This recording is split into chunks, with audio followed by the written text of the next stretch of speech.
له ومن يضلل فلا هادي له ونشهد أن لا إله إلا الله وحده لا شريك له ونشهد أن سيدنا وسندنا ونبينا ومولانا محمدا عبده ورسوله أما بعد فأعوذ بالله من الشيطان الرجيم بسم الله الرحمن الرحيم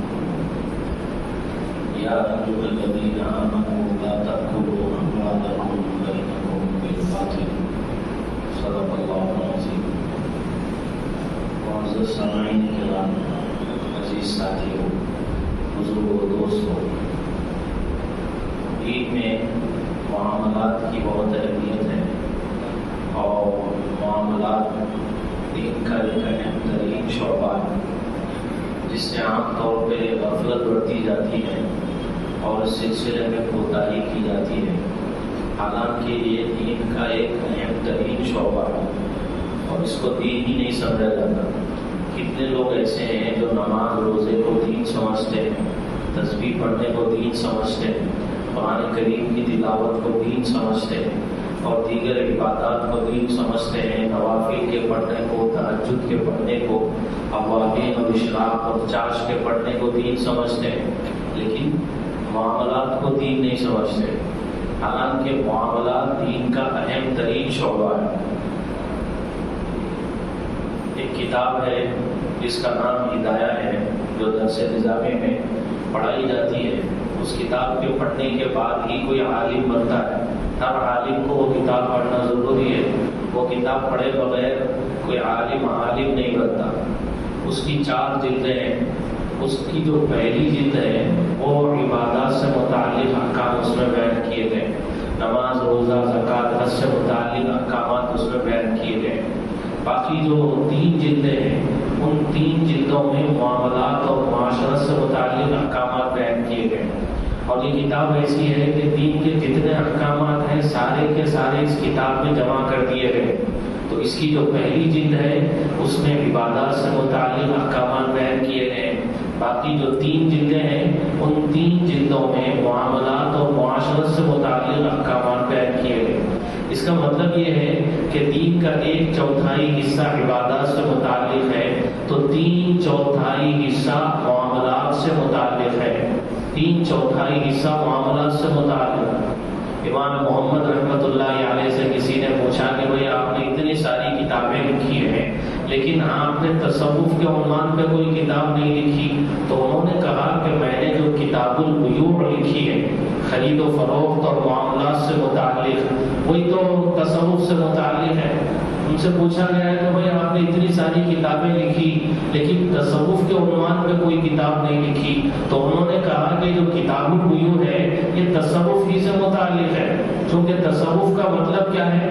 شریعت کے احکامات کی ٹھیک پیروی کرنا، شریعت کے احکامات کی ٹھیک پیروی کرنا، اور یہ شریعت کے احکامات کی ٹھیک پیروی خرید و فروخت کے احکام پر عمل کیے بغیر ممکن نہیں ہے، خرید و فروخت کے احکام پر عمل کیے بغیر ممکن نہیں ہے۔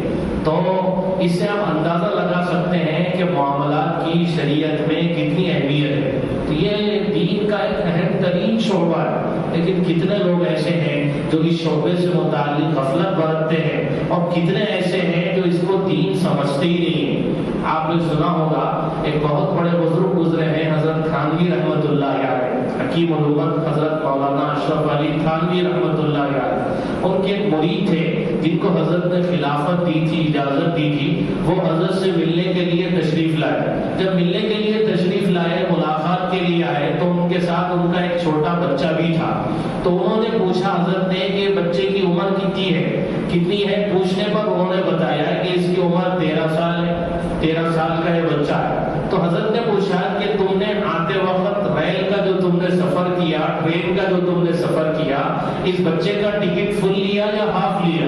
اس کا ٹکٹ پورا لیا یا آدھا لیا؟ تو انہوں نے بتایا کہ میں نے اس بچے کا جو ٹکٹ خریدا وہ آدھا خریدا۔ تو پوچھا کہ بھائی کیوں آدھا خریدا، ہاف کیوں ٹکٹ لیا؟ تو انہوں نے بتایا کہ یہ 13 سال کا تو ہے لیکن دیکھنے میں 12 سال کا دکھتا ہے، تو میں نے اس کا جو ٹکٹ خریدا وہ ہاف ٹکٹ خریدا، آدھا ٹکٹ میں نے لیا۔ تو حضرت نے کہا کہ بھائی قانون کے خلاف ہے کہ بھائی بچے کی عمر 12 سال سے زیادہ ہے تو اس کا جو ٹکٹ لیا جائے گا پورا لیا جائے گا،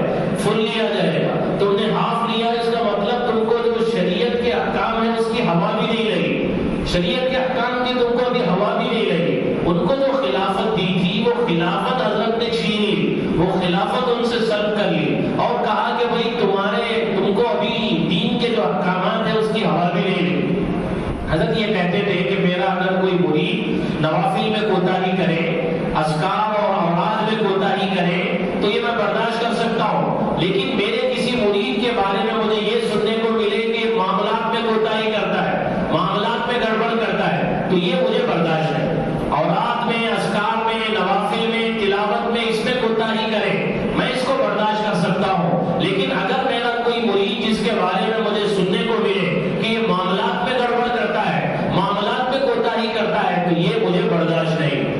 اس سے اندازہ لگایا جا سکتا ہے کہ معاملات دین کا کتنا اہم ترین شعبہ ہے. آپ نے سنا ہوگا کہ اسلام کی جو پہلی جنگ ہے, جنگ بدر جس کو کہا جاتا ہے, غزوہ بدر جس کو کہا جاتا ہے, غزوہ بدر سے پہلے حضرت حذیفہ بن الیمان رضی اللہ تعالیٰ نبی صلی اللہ علیہ وسلم کے صحابی ہیں, جلیل القدر صحابی ہیں, یہ اور ان کے والد یمان, یہ دونوں اسلام لائے, دونوں مسلمان ہو گئے.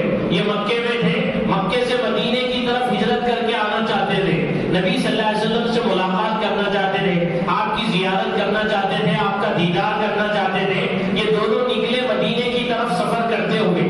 راستے میں ابو جہل کا قافلہ جا رہا تھا مسلمانوں سے مقابلے کے لیے, مسلمانوں سے جنگ کے لیے, جو جنگ بدر ہوئی بعد میں جا کے. تو ابو جہل اپنے پورے قافلے کے ساتھ میں جا رہا ہے مسلمانوں سے مقابلے کے لیے. یہ دونوں صحابی جو ابھی ابھی مسلمان ہوئے ہیں, ابھی ابھی اسلام لے آئے ہیں, یہ دونوں جا رہے ہیں مدینے کی طرف. تو ابو جہل نے ان دونوں کو پکڑ لیا, پکڑ کے پوچھا کہ بھائی کہاں جا رہے ہو؟ انہوں نے بتایا کہ مدینہ جا رہے ہیں. اس نے پوچھا کیوں جا رہے ہو؟ تو انہوں نے بتایا کہ نبی صلی اللہ علیہ وسلم کا دیدار کرنے کے لیے, آپ سے ملاقات کے لیے ہم جا رہے ہیں. تو ابو جہل نے ان کو پکڑ لیا اور کہا کہ تم وہاں جاؤ گے, جا کے جنگ میں شریک ہو جاؤ گے, ہم سے مقابلہ کرو گے, ہم سے جنگ کرو گے. میں تم کو اس وقت تک نہیں چھوڑوں گا جب تک کہ تم یہ وعدہ نہ کر لو کہ وہاں جانے کے بعد تم جنگ میں ہمارے خلاف شریک نہیں ہوگے اور ہم سے نہیں لڑو گے. یہ وعدہ کرو گے تو چھوڑوں گا. تو انہوں نے کہا کہ بھائی ٹھیک ہے, ہم وعدہ کرتے ہیں کہ ہم تم سے لڑیں گے نہیں, صرف نبی صلی اللہ علیہ وسلم کے دیدار کے لیے ہم جا رہے ہیں, آپ سے ملاقات کے لیے ہم جا رہے ہیں. تو جب یہ وعدہ انہوں نے کیا تو ابو جہل نے ان دونوں کو چھوڑ دیا. اب یہ دونوں تشریف لائے مدینے کی طرف, یہ بڑھ رہے ہیں, ابھی مدینے میں داخل نہیں ہوئے ہیں. وہاں سے مسلمانوں کا لشکر اس طرف آ رہا ہے کافروں سے مقابلے کے لیے بدر کی میدان کی طرف میں. نبی صلی اللہ علیہ وسلم سے انہوں نے ملاقات کی اور یہ سارا واقعہ بیان کیا. اور وہ جنگ بدر تھی, مسلمانوں کی تعداد 313 تھی, مسلمان نہتے تھے, ان کے پاس اسلحہ نہیں, جنگی ساز و سامان نہیں, بالکل بے سر و سامانی کے عالم میں تھے. تو اس موقع پر فوجیوں کی ضرورت تھی, لڑنے والوں کی ضرورت تھی. یہ دونوں آ کے اللہ کے نبی کی خدمت میں حاضری دیتے ہیں اور کہتے ہیں کہ اللہ کے نبی, راستے میں ابو جہل نے ہم کو روک لیا تھا اور تلوار گردن پہ رکھ کے اس نے ہم سے یہ معاہدہ لے لیا, وعدہ لے لیا, اس نے وعدہ لے لیا کہ جنگ میں ہم کو شریک ہونا نہیں ہے. تو اب وعدہ تو ہم نے کر لیا ہے جان بچانے کے لیے, اب یہاں پہ ہم آ گئے ہیں, لیکن مسلمانوں کو فوجیوں کی ضرورت ہے, اس لیے ہم آپ کے ساتھ شریک ہو کے ان سے لڑنا چاہتے ہیں. تو اللہ کے نبی نے کہا کہ بھائی تم نے وعدہ کر لیا ہے, اگرچہ کہ کافر سے وعدہ کیا ہے, لیکن تمہارا وعدہ ہوا ہے, اب تم جنگ میں شریک نہیں ہو سکتے, تم جاؤ ہمارے ساتھ جنگ میں, تم شریک نہیں ہو سکتے. دیکھیے کیسی عجیب و غریب مثال ہے, مسلمانوں کو فوجیوں کی ضرورت ہے. اللہ کے نبی یہ کہتے ہیں کہ بھائی تم نے وعدہ کر لیا ہے کہ جنگ میں شریک نہیں ہوں گے, تو تم اب جنگ میں شریک نہیں ہو سکتے. ان کو اللہ کے نبی نے بھیجا دیا. اسی طرح حضرت سیدنا عمر رضی اللہ تعالیٰ عنہ کا زمانہ ہے. حضرت عمر رضی اللہ تعالیٰ عنہ کے زمانے میں بیت المقدس فتح ہوا ہے. بیت المقدس میں عیسائی ہے, یہودی ہے, ان عیسائیوں یہودیوں کی جان مال کی حفاظت کی ذمہ داری حضرت عمر رضی اللہ تعالیٰ عنہ نے لی اور کہا کہ بھائی تم یہاں اطمینان سے رہو, ہم تمہارے جان مال کی عزت آبرو کی حفاظت کریں گے, معاوضے میں تم کو جزیہ دینا پڑے گا, ٹیکس دینا پڑے گا. وہ لوگ تیار ہو گئے ٹیکس دینے کے لیے, جزیہ دینے کے لیے اور ٹیکس دینے کے لیے. حضرت عمر رضی اللہ تعالیٰ عنہ نے ان کے جان مال اور عزت و آبرو کی حفاظت کی ذمہ داری لی. اس کے بعد ایک موقع ایسا آیا کہ مسلمانوں کا ایک دوسرا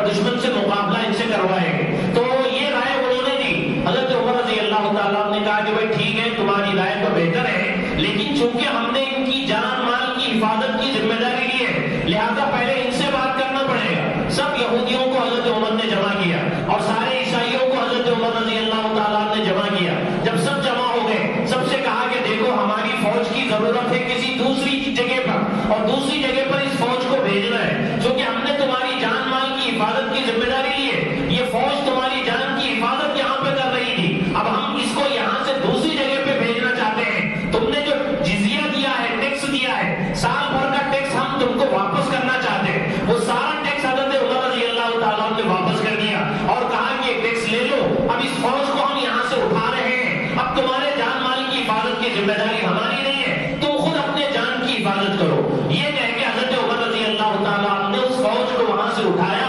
اور دوسری جگہ پہ اس فوج کو بھیجا. ان سے جو جزیہ اور ٹیکس وصول کیا تھا وہ سارا کا سارا حضرت عمر رضی اللہ تعالیٰ نے واپس کر دیا. تو ایسا آپ کو تاریخ میں ایسی مثال نہیں ملے گی کہ بھئی معاہدہ ہوا ہے تو اس معاہدے کی ایک ایمان والا خلاف ورزی نہیں کرتا ہے. وعدہ کرے تو وعدے کو پورا کرتا ہے ایک ایمان والا. یہ ایک ایمان والے کی شان ہے. اللہ کے نبی نے ارشاد فرمایا 4 خصلتیں ایسی ہیں کہ جس میں وہ 4 خصلتیں پائی جائیں وہ پکا منافق ہے، وہ پکا منافق ہے. اگر ایک خصلت اس کے اندر پائی جاتی ہے تو نفاق کی ایک خصلت اور عادت اس کے اندر گویا کے پائی جاتی ہے. وہ 4 خصلتیں کیا ہیں؟ اللہ کے نبی نے ارشاد فرمایا اذا اؤتمن خان، جب اس کے پاس امانت رکھائی جائے تو امانت میں خیانت کرے. امانت رکھائی جائے تو امانت میں خیانت کرے. یہ مومن نہیں، یہ منافق ہے. اور منافق کون ہے؟ ان المنافقین فی الدرک الاسفل من النار، جہنم کے سب سے نچلے طبقے میں یہ منافق نہیں رہے. قرآن کریم کا یہ بیان ہے. تو اللہ کے نبی یہ کہہ رہے ہیں جب امانت رکھائی جائے تو امانت میں خیانت کرے. یہ مومن نہیں، یہ منافق ہے. اور آپ نے ارشاد فرمایا اذا حدث کذب، جب بات کرے تو جھوٹ بولے. یہ بھی منافق کی علامت ہے. وہ منافق سچ نہیں بولتا، مومن سچ بولتا ہے، ایمان والا سچ بولتا ہے، مسلمان سچ بولتا ہے. ایک منافق جب بھی بات کرے تو جھوٹ بولتا ہے. اذا حدث کذب، جب بات کرے تو جھوٹ بولے. واذا خاصم فجر، اور آپ نے ارشاد فرمایا جب جھگڑا کرے تو گالی گلوچ پہ اتر آئے، بدتمیزی پہ اتر آئے، گالی گلوچ پہ اتر آئے. یہ منافق کی علامت ہے. ایمان والا گالی گلوچ نہیں کرتا، کسی کو گالی نہیں دیتا، کسی کو برا بھلا نہیں کہتا. اور آپ نے ارشاد فرمایا اذا عاہد غدر، جب کوئی معاہدہ کرے تو غداری کرے. یہ منافق کی علامت ہے. یہ ایمان والا ایسا نہیں ہو سکتا. ایمان والا امانت میں خیانت نہیں کرتا. ایمان والا بات کرے تو جھوٹ نہیں بولتا. ایمان والا معاہدہ کرے تو غداری نہیں کرتا. جب معاہدہ کرتا ہے تو اس معاہدے کو پورا کرنے کی کوشش کرتا ہے. اور ایمان والا گالی گلوچ نہیں اختیار کرتا. یہ منافق کی علامتیں ہیں. جس میں یہ علامت پائی جاتی ہے پوری کی پوری وہ پکا منافق ہے.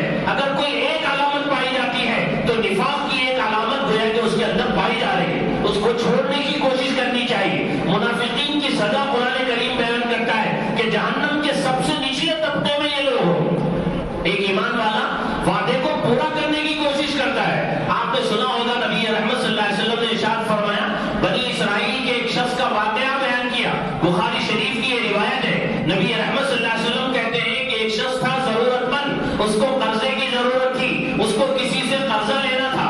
وہ سوچ رہا تھا کہ میں قرضہ لوں تو کس سے لوں. اس نے کشتی پہ سوار ہو کے سمندر کا سفر کیا اور سمندر کے پار گیا. وہاں جا کے ایک شخص سے اس نے ملاقات کی، مالدار آدمی سے، تاجر آدمی سے. اس نے کہا کہ مجھے قرضے کی ضرورت ہے، پیسے کی ضرورت ہے. تو اس نے کہا کہ بھائی ٹھیک ہے میں تم کو قرضہ دینے کو تیار ہوں، لیکن کوئی گواہ ہونا چاہیے جو گواہی نے اس بات کی کہ میں نے تم کو قرضہ دیا ہے. تو اس نے کہا وکفیٰ باللہ شہیدا، اللہ گواہ ہے میرے تمہارے اس معاملے پر. تو اس نے کہا ٹھیک ہے میں قرضہ دینے کو تیار ہوں، لیکن کوئی کفیل چاہیے. اگر تم قرضہ ادا نہ کرو تو کوئی ذمہ داری لے کے وہ اپنی طرف سے قرضہ ادا کرے گا. تو اس نے کہا وکفیٰ باللہ کفیلا، میرے اور تمہارے درمیان میں اللہ کفیل ہے، اللہ ذمہ داری لے گے. یہ بات کرنے کے بعد میں اس نے کہا کہ بھائی ٹھیک ہے چلو. اس نے اس کو قرضہ دے دیا 1000 دینار سونے کے سکے.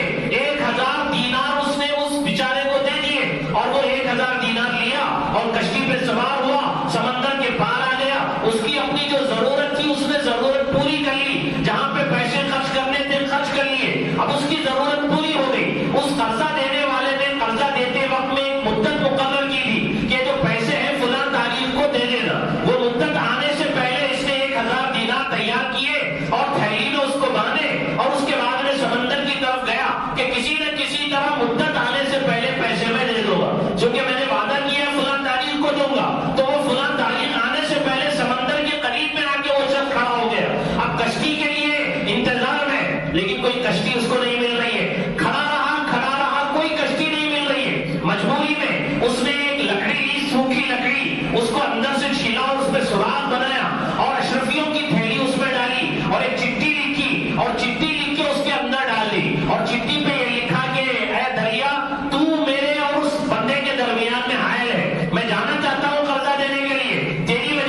چونکہ ایک بندہ مجھے قرضہ دینا ہے، وہ آج کی تاریخ میں آنے والا ہے۔ انتظار کرتے کرتے جب اچھا خاصا وقفہ ہو گیا، اب وہ جانے لگا۔ جانے سے پہلے اس نے دیکھا کہ سمندر میں ایک لکڑی تیرتے ہوئے آ رہی ہے، تو اس نے وہ لکڑی لی یہ سوچ کے کہ بھائی لکڑی لے جائیں گے، اس کو چیریں گے اور اس کو جلائیں گے، پکانے کے کام میں آئے گی، یہ سوچ کے وہ لکڑی لے کے اپنے گھر میں گیا۔ جب اس نے لکڑی کو چیرا تو اس میں سے اشرفیوں کی تھیلی نکلی اور وہ چٹھی نکلی، 1000 دینار نکلے۔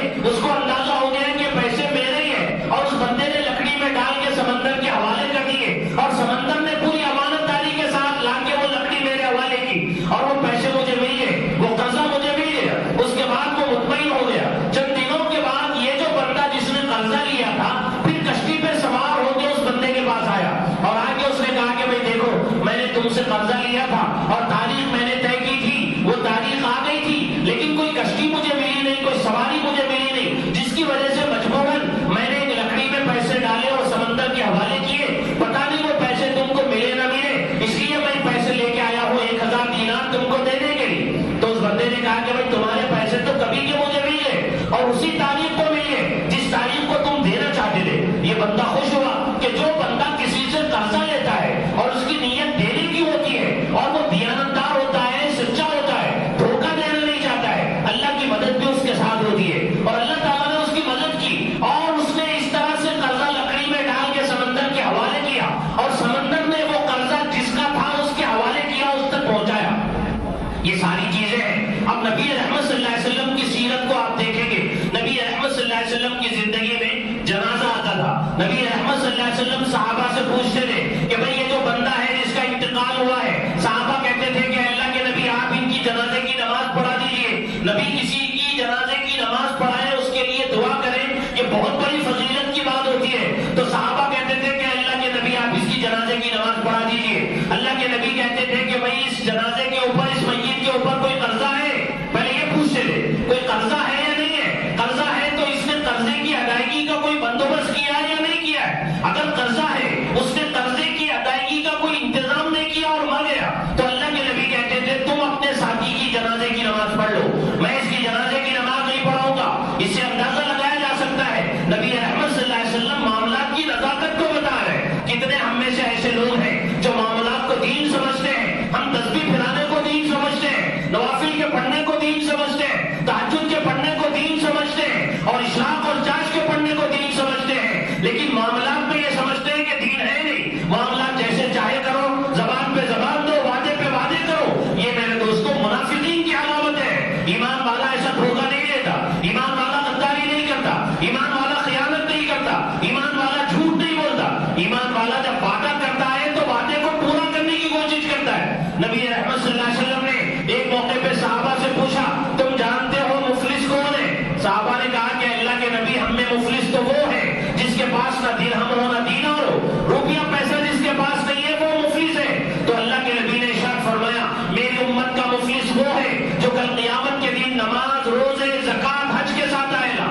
بڑی بڑی عبادتیں لے کے آئے گا، لیکن اس حال میں آئے گا کہ کسی کو گالی دی ہوگی، کسی پہ تہمت لگائی ہوگی، کسی کو مارا ہوگا، کسی کا مال ہڑپ کیا ہوگا، کسی کا مال کھایا ہوگا، اس حال میں وہ آئے گا۔ اب لوگ آئیں گے آ کے کہیں گے کہ اللہ اس نے میرا مال کھایا تھا، مجھے مال چاہیے، تو وہاں کی کرنسی چونکہ پیسے نہیں ہوں گے، نیکیاں ہوں گی، اس کی نیکیاں لے کے اس کو دے دی جائے۔ ایک اور بندہ آئے گا آ کے کہے گا اللہ اس نے مجھے گالیاں دی تھی، مجھے اس کا بدلہ چاہیے، اس کی نیکیاں لی جائے گی، اس کو دے دی جائے۔ لوگ آتے جائیں گے، نیکیاں لے کے لوگوں کو اللہ تعالیٰ دیتے جائیں گے، اس کے بعد میں اس کی ساری نیکیاں ختم ہو جائیں گی۔ پھر اور لوگ آئیں گے آ کے کہیں گے مجھے اس نے گالی دی تھی، مجھے اس نے مارا تھا، مجھے مجھ سے اس نے پیسے لیے تھے، وہ پیسے مجھے چاہیے۔ اب اس کے پاس تو نیکیاں نہیں ہوگی، تو وہ جو آنے والے ہوں گے ان کے گناہ لے کے اس کے اوپر ڈال دیے جائیں گے، گناہ لے کے اس کے اوپر ڈال دیے جائیں گے، اور منہ کے بل گھسیٹ کے اس کو جہنم میں ڈال دیا جائے۔ آیا تھا عبادتوں کے ساتھ، نمازیں تھیں، روزے تھے، زکات تھی، حج تھا، اور بڑی بڑی عبادتیں اس کے پاس تھی، جن عبادتوں کو دیکھ کے لوگ رش کر رہے تھے کہ بھائی اتنی بڑی بڑی عبادتیں اس کے پاس ہیں، لیکن بندوں کے حقوق کو اس نے مارا تھا، بندوں کے حقوق میں کوتاہی کی تھی، قرضہ لے کے دیا نہیں تھا، وعدہ کر کے نبھایا نہیں تھا، کسی کو ستایا تھا، کسی کو تکلیف دی تھی، کسی کو گالی دی تھی، کسی کو برا بھلا کہا تھا۔ اب وہ ساری نیکیاں چلی جائیں گی، ان کے گناہ اس کے اوپر ڈال دیے جائیں گے، اس کے بعد منہ کے بل گھسیٹ کے اس کو جہنم میں ڈال دیا جائے۔ تو یہ میرے دوستوں معاملہ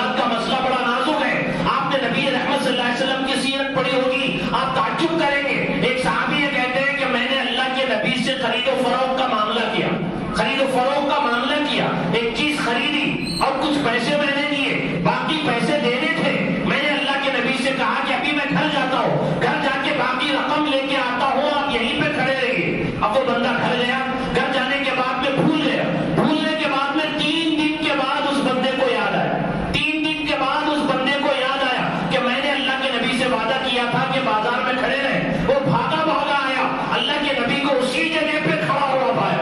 اللہ کے نبی نے کہا کہ اے نوجوان، تو نے مجھے مشقت میں ڈال دیا، تو نے مجھے مشقت میں ڈال دیا، 3 دن سے میں یہیں پہ کھڑا ہوں۔ یہ ہوتی ہے زبان، یہ ہوتا ہے وعدہ۔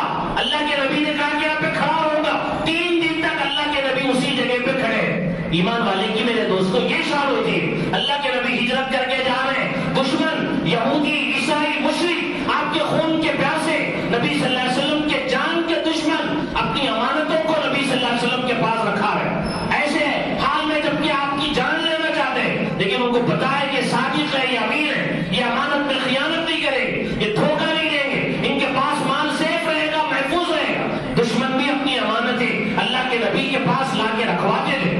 ایمان والا ایسا ہونا چاہیے، لیکن آج ہمارا حال یہ ہے کہ ہم کو کچھ کاروبار کرنا نہیں ہے، بالکل سست ہو گئے ہیں، ایدی ہو گئے ہیں، سو کے اٹھتے ہیں 12 بجے 2 بجے، کچھ کاروبار کرنا نہیں ہے اور چادر سے آگے پیر پھیلانا چاہتے ہیں، لاکھوں کا کروڑوں کی بات کرتے ہیں اور کروڑوں کا کاروبار کرنا چاہتے ہیں، جس کے نتیجے میں اس کو ٹوپی پہنا دی، اس کو ٹوپی پہنا دی، اس کو دھوکہ دے لیا، اس کو دھوکہ دے لیا، اس کے بعد بس اس کے ساتھ بٹے بازی کی، اس کے ساتھ بٹے بازی کی، یہ سب چل رہا ہے اور کہہ رہے ہیں کہ بھائی ایمان والے ہیں، ہم مسلمان ہیں، کیا اسلام کی تعلیم ہے؟ بھائی اللہ نے ہٹا کٹا بنایا، نوجوان بنایا، طاقتور بنایا، محنت مزدوری کرو، محنت مزدوری کریں گے، روز کے 1000-1100 روپے آپ کما سکتے ہیں، بس بیٹھے ہوئے ہیں ایک جگہ پہ اور لوگوں کو دھوکہ دے رہے ہیں۔ میرے دوستوں یہ ایمان والوں کی شان نہیں ہے۔ کتنے لوگ ایسے ہیں جو ایسا کر رہے ہیں؟ قرض حسنہ کا مطلب یہ سمجھا جاتا ہے قرض لے لینا چکنی چپڑی باتیں کر کے، جب واپس کرنے کا مسئلہ ہے تو دانت دکھانا اور ہنسنا اور بس بڑی بڑی باتیں کرنا۔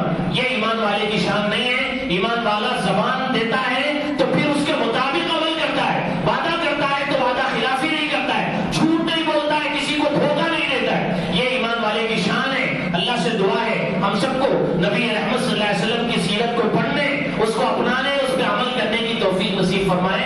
آمین۔ وآخر دعوانا الحمدللہ رب العالمین۔